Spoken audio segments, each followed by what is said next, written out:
السلام عليكم ورحمة الله وبركاته. قلنا غاليين ومعانا كتاب English Grammar News Essential أو for beginners للمبتدئين.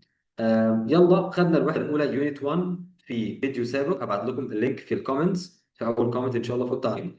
دلوقتي بنحل على القاعدة بتاعتنا أو الفكرة بتاعتنا أو الرول بتاعتنا. يلا exercises تمارين. write the short form اكتب أسلوب أمر. طبعا ما ننطقش الدبليو قبل ار عشان الار في الإنجليزي فيها وهقول write. تمام كده، وما ننطقش الإي في الآخر. ركز معايا هتنطق صح تتعلم صح. write the يبقى تي اتش اي، منطق التي اتش ذا، وطبعا الاي هتبقى فاتحة هنا ذا. short الاس اتش شين وراها او بقى short form. اكتب اسلوب امر. الصيغه فورم معناها صيغه او شكل، جاي من كلمه فورم فورمه. رحت الجيم وعملت فورمه يبقى عملت فورم شكل. اكتب الصيغه او الشكل القصير زي مثلا شيز او وي ارنت. طبعا في شيز اختصار از وحطيتها خليتها ابوستروفي اس وضمتها على شي. تشيز هي تكون، بدل شي از خليتها شيز. بدل وي ار نوت 3 كلمات خليتها كلمتين بقت وي ارنت اتسترا الى اخره. تعالوا نحل مع بعض. طبعا وقف الفيديو وحاول تحل مع نفسك الاول او مع نفسك الاول، وبعد كده شغل الفيديو تاني. pause the video then start it again وابدأوا بعد كده. عندنا she is. طبعا بنقول الملاحظه اللطيفه دي ان انا وانا بكتب لازم اكتب الكلام كامل، ما ينفعش اختصره.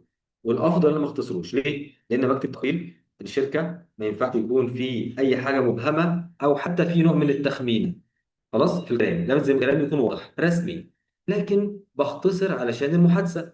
يعني بدل ما اقول شي از كلمتين او كلمه واحده شي از، انا عايز اقول ايه؟ هي اختي، اقولها she's my sister. she's مش هقولها she is my sister. في الحاله دي انا طولت قوي على السامع هيزهق. اقولها she's my sister. she's my sister. في الحاله دي اقولها she's.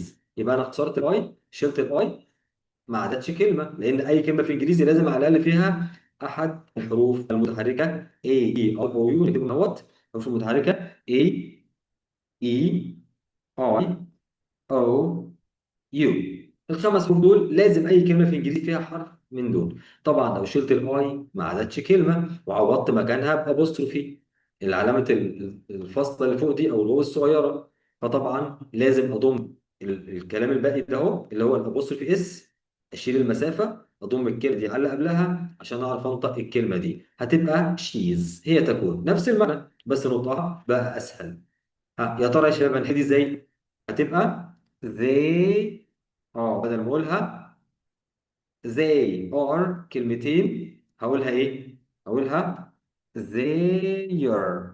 ايه اللي حصل هنا؟ انا شلت الاي بتاعت are يكون وحطيت مكانها ابوستروفي، ما عادتش كلمه ضفتها لان الاي في الآخر ما اتنطقتش، فضفت الايه الحروف دي على they بقى their هم يكونون او هما يكونان او ماشي. نكمل 3 it is not 3 كلمات اخليهم كلمتين بس. عندي اختيار بقى، ممكن اختصر is وبقى it تبقى it's بدل it is واسيب not بقى زي ما هي. ما ينفعش اختصر not بقى في الحاله دي والا مش عارف انطقها. يبقى it's not. it's not انها او هي لا تكون. او اخليها it واسيب مسافه واكتب is، يبقى انا كده بقت كامله. يبقى لازم اختصر not in apostrophe دي يبقى it isn't هي لا تكون. تمام. تمام يبقى it's not او it isn't. قول بعدي وكرر وسمع ودانك. نكمل. that is ذاك يكون او تلك تكون. بشاور على حاجه بعيده مفرد. بعيده يعني ايه؟ يعني زي مش طايلها. هقولها كده وطبعا تي اتش ذا. that is اخليها كلمه واحده that's. عايز اقولها تلك سيارتي، اللي هناك دي عربيتي يبقى that's my car. that's my car. نكمل. 5 I am not. هنا بقى مشكله بيقع فيها بعض الناس. يا جماعه ما بينفعش اختصر not مع am، ما ينفعش. ايه الوحيد اللي بيختصر هنا؟ بختصر am فقط. هقولها I واشيل الاي بتاعت am واحط apostrophe am بقت كلمه واحده بقت I am واسيب نوت زي ما هي يبقى I am not. لكن ما ينفعش اختصر not واقولها I amn't، ما ينفعش. يبقى I am not أو بص بسرعة I'm not sad لست حزينا. I'm not irritated ناخد كلمة سهلة شوية. I'm not hungry لست جائعا. نكمل. عندي 3 كلمات أخليهم كلمتين. you أختصر مع تبقى your، وأسيب كلمة not. أنت لا تكون you're not، أو أخليها you واختصر واسيب ار واختصر نوت تبقى يو ارنت انت لا تكون. كده خلصنا التمرين الاول، راجع عليه براحتك. يلا يا شباب نروح على التمرين الثاني. 1.2 write am or is or are. write اكتب am اكون، is يكون او تكون، or يعني او، are يعني تكون نكون يكونون. بص بقى كده التوليفه دي. طبعا انا حاولت اترجم ار بناء على الفاعل بتاعها ان هي بتيجي مع وي وذي ويو، فترجمتها نكون تكون يكون. ترجمت از على انها بتيجي مع هي وشي، وات الاسم المفرد، فقلت هو يكون او هي ترجمت ام على انها بتيجي مع اي، يبقى اي ام انا اكون، ما ينفعش انا تكون ولا انا نكون، صح؟ نرجع بقى تاني ببساطه خالص. قلنا ام بتيجي قبلها اي فاعل، از بيجي قبلها مضاد، ار بيجي قبلها جمع. تعالوا نطبق مع بعض. وقف الفيديو pause the video and try to answer by yourself. تجاوب بنفسك، وبعد كده then play the video، شغل الفيديو، وبعد كده check your answers، اختبر إجابتك. يلا نكمل. رقم 1 no one.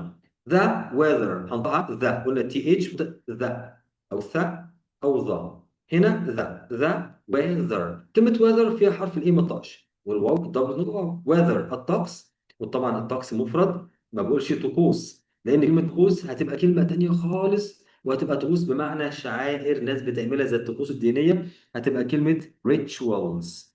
rituals بقى طقوس. rituals بمعنى طقوس. طب وبعد كده ده كلمة تانية خالص. لكن weather الطقس اللي هو حالة الجو في فترة قصيرة.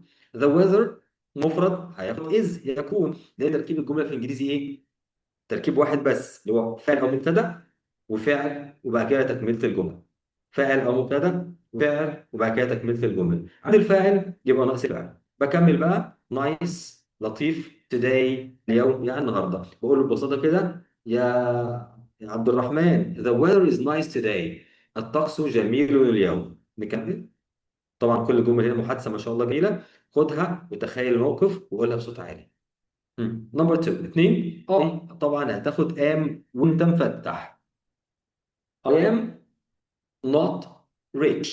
أنا لا أكون يعني لست rich غنيا، والار نطق ر، والاي كسرة تبقى ري، والسي اتش تشا تشي rich. لست غنيا. ماشي. رقم 3 this bag هذه الحقيبة. وقلنا this معناها هذا أو هذه، إشارة لمفرد قريب. يعني قريب يعني في ايديا أو أقدر ألمسه. this bag مفرد، يبقى على طول هتاخد إيه؟ تاخد is. وكمل بعد كده heavy ثقيل، وحرف الايه ما تنطقش برضه. يبقى this bag is heavy هذه الحقيبة ثقيلة. 4 جمعت this لthese these the وإي z أو زين.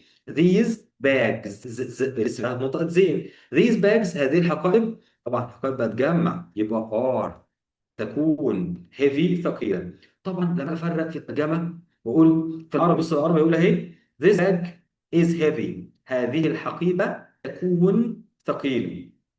طب these bags are heavy these، يبقى هذه برضو الحقائب تكون ثقيلة. هتلاقي العربي ما بيفرقش بين هذه مع المفرد وهذه مع جمع غير العاقل، لكن الانجليزي فرق this بقى these. وفي نفس الوقت الحقيبة تكون، الحقائب ايه؟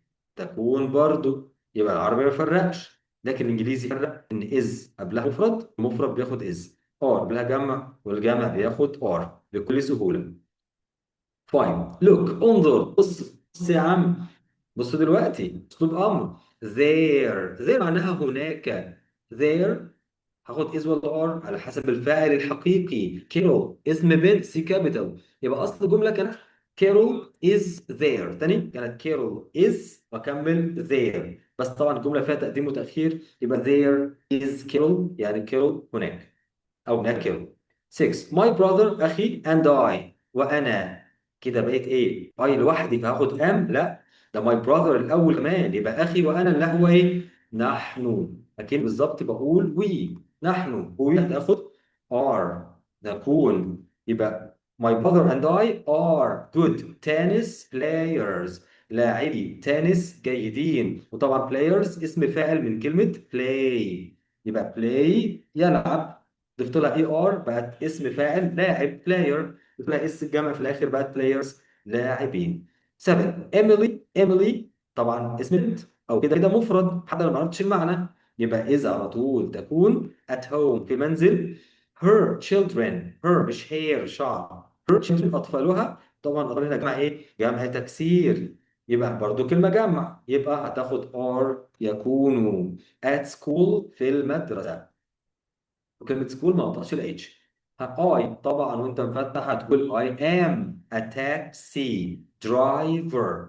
a taxi driver سائق تاكسي. انا سائق تاكسي. my sister اختي مفرد هتاخد is تكون a nurse بالكسرة. a nurse ممرضة. اختي ممرضة.